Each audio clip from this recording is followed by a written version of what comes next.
KK. Still have not got those studio lights. As you can tell, everything's not correct. If you guys plan on going to college, then this video is for you. Whether you are a freshman, a sophomore, or a junior, I think I can help you out. I'm about to be a senior. I've been through all 3 grades. I'm always very intent on going to college. There are websites out there that give you timelines on when you should be doing college prep things. If I can find the link, put it as the first link in the description box. I'm going to talk about it in 3 separate categories: freshman, sophomore, and junior. But whether you're actually in that grade or not, you can still do any of these that you feel like you are able to accomplish. Broke these down the best that I could. Thing in your freshman year is to learn good time management. I'm pretty sure I've always been decent at this, maybe not wonderful, but I would really recommend learning this because it's going to help you get all your life together. Next thing kind of just goes along in that category, and that is to have good study habits. I personally don't really have very good study habits, and I feel like that's going to kind of hinder me whenever I get to college. My whole high school life, mostly I've been given study guides, and the study guide is the test. I have really good photographic memory, so I've always used that to my advantage. The only test I've had to take that really make your brain work are English tests, and I've never done too well on them. It kind of scares me a little bit. Even if they're not great, just developed a foundation that you can work. High school counselor, kind of get a conversation going on, you know. I'm not saying that you have to be your best friend or anything, but I think it's really important to have a good relationship with your high school counselor. She might know things that you don't know, and she might be able to help you in ways that you aren't aware in the next 4 years. What you want to do with your life, where you want to go to college. Still important to kind of familiarize yourself with the college website. Wherever you think you want to go to college right now, just type that in the computer and look within the website. Look at the different tabs. Almost all college websites have an accomplishments resume, and this is just kind of like your awards, your volunteer work, your leadership, your community service stuff. Google Docs, they have a template for a resume, so just start it off like you're doing a normal resume, but instead of putting like job experience, put like one of the most important tips I can give you is to get involved with 3 exclamation marks. So important, and it's something that I didn't do, and it's something that I actually regret. Did more this year than I've ever done before, and it was much more enjoyable. When I get to college, I'm not gonna be the recluse I was the first 2 years in high school. Start a sport your freshman or sophomore year.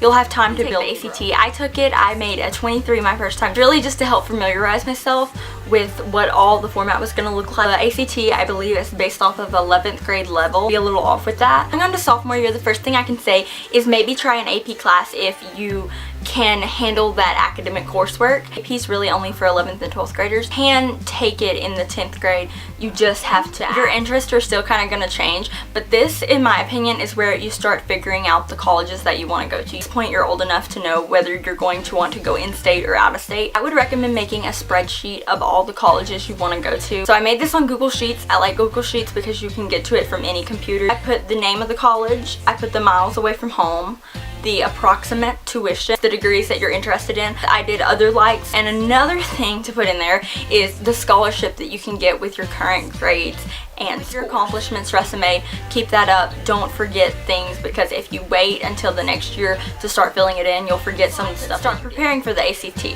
You are going to want to really get your score up your 11th grade year. I took an ACT class, but I think an ACT book would work just as well. I can make a video telling you some of the things I learned. Lastly, for your sophomore year, I would start signing up for scholarship websites. A lot of scholarship websites offer multiple ones they make like a list of the ones that you're eligible to do. Even sometimes whenever they say you're eligible for it, you really have to read the fine print. I actually wrote like a 500-word essay for a scholarship, and it turns out you had to be going into college in the fall of 2016. So I couldn't enter it. I'm not going to leave you hanging and just have you go search in scholarship websites. Who knows what would come up? I'm going to tell you Unigo, Tapex, Chegg, scholarships.com, and FastWebs are probably the best ones. I've used scholarships.com and Unigo and Tapex the most. FastWebs honestly gets on my nerves. After a while, they send you an email every single day. It's not even like stuff you're eligible for. Lastly, I'm going to talk about your junior year. This is when it kind of really hits you. It's like when reality sinks in and you're like, I'm going to be a senior next year. I have to start making decisions. That's why some of the things that I've done in my junior year, I put in the sophomore year, because I think it would just help prepare. If you were 16 and you can get a job, I would recommend getting a job if you can. I personally haven't gotten a job yet.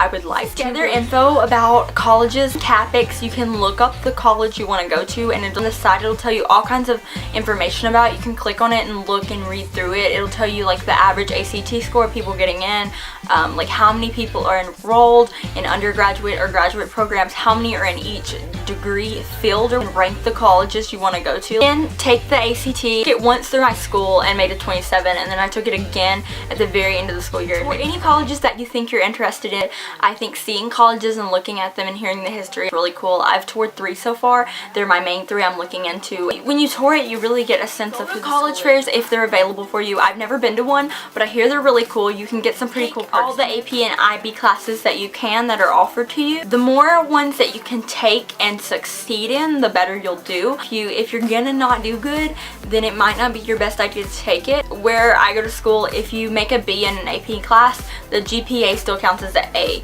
But if you know that you're not going to be able to maintain an A or B average, and that's going to make your GPA drop, so it might not be worth it. College is like a rigorous coursework, but you kind of have to weigh it for yourself. Start application essays and start entering school. Keep your resume updated, so important, like your lifeline.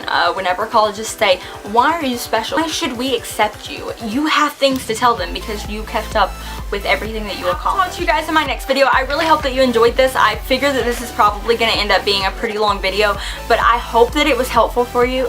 Ow. Eyelash.